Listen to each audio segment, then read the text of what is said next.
Para pria ini digelandang petugas dari sebuah apartemen di kawasan Setiabudi, Jakarta Selatan, Senin malam. Mereka diamankan karena melakukan pesta sesama jenis.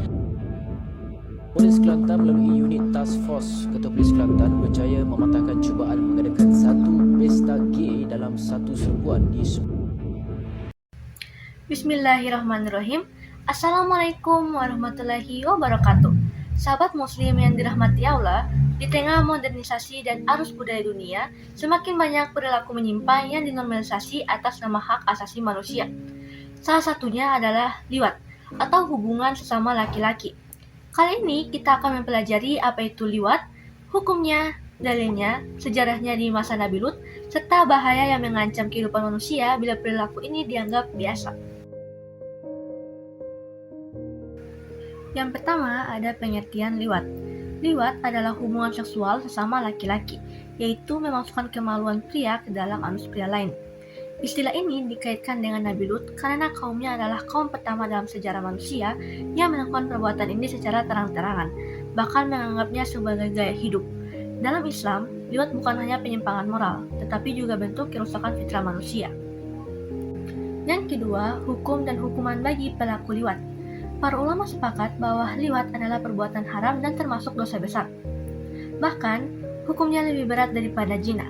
Mayoritas ulama dari 4 mazhab besar, yaitu Hanafi, Maliki, Syafi'i, dan Hambali sepakat bahwa pelaku liwat, baik yang melakukan maupun yang menerima, dikenal hukuman mati, bila perbuatannya terbukti dan dilakukan secara sadar. Hal ini menunjukkan betapa besar kerusakan moral, sosial, dan fisik yang ditimbulkan oleh perbuatan ini, sehingga syarat memberikan sanksi seberat-beratnya. 3. Dalil diharamkannya liwat.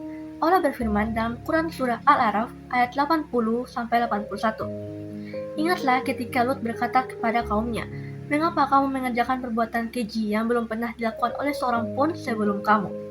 Sesungguhnya kamu mendatangi lelaki untuk melepaskan nafsumu, bukan kepada wanita." Dalam sebuah hadis, Rasulullah bersabda, "Barang siapa kalian dapati melakukan perbuatan kaum Lut, maka bunuhlah pelaku dan objeknya." Hadis riwayat Tirmizi dan Abu Daud. Ayat dan hadis ini menunjukkan bahwa perbuatan tersebut bukan hanya melampaui batas, tetapi juga merusak kesucian manusia sebagai makhluk yang diciptakan berpasang-pasangan.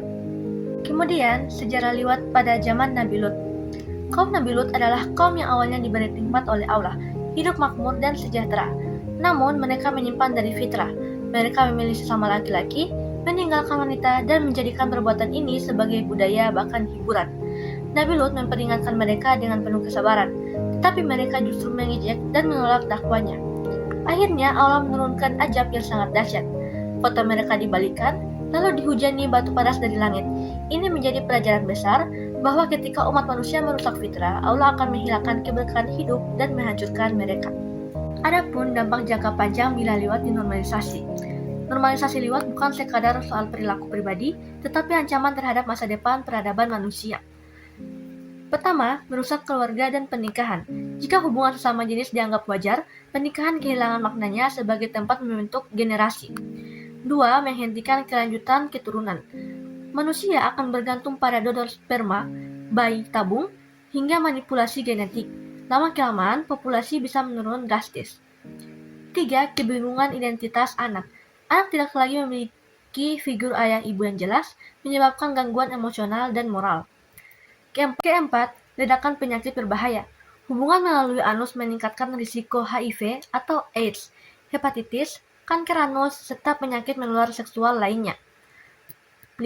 Munculnya gerakan penyimpangan yang lebih ekstrim. Sejarah membuktikan, setelah satu penyimpangan dilegalkan, penyimpangan lain akan menuntut hak yang sama. Inilah sebabnya Islam memandang liwat bukan sebagai hak, tetapi penyakit moral yang membahayakan umat manusia. Kemudian, yang keenam, hikmah dari kita bisa ambil yaitu 1. Menjaga fitrah manusia, 2. Menjaga keberlangsungan keturunan, 3. Menjaga keluarga sebagai lembaga suci, menjaga jiwa dan kesehatan, menjaga moral dan akhlak masyarakat, menjaga kehormatan dan kesucian, menolak budaya penyimpangan, menguji ketaatan kepada Allah, dan menjaga identitas manusia yang mulia. Sahabat muslim, Islam mengajarkan kita untuk menjaga kehormatan diri, keluarga, dan generasi. Rasulullah bersabda, "Barang siapa dari kalian melihat kemungkaran, maka cegahlah. setidaknya dengan ilmu, lisan, dan doa.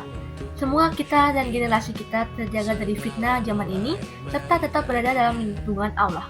Wassalamualaikum warahmatullahi wabarakatuh. Sekian dari saya. Terima kasih.